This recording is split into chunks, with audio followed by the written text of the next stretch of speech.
Good evening, ladies and gentlemen.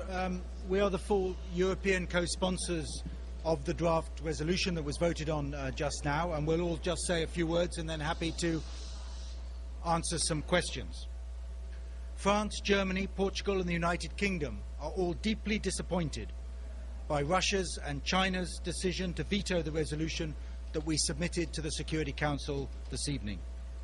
The tabling of this resolution followed months of horrific abuses against civilians by President Assad and his regime, during which the regime has had repeated opportunities to stop the violence and to reform had it intended to do so.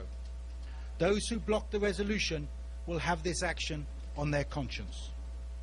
These vetoes will be seen in the region as a decision to side with a brutal regime rather than with the people of Syria, and will be a bitter blow to all those Syrians who have implored the international community to take a stand. The resolution that our four states tabled was carefully drafted and entirely reasonable. It contained nothing that any member of this Council should have felt the need to oppose.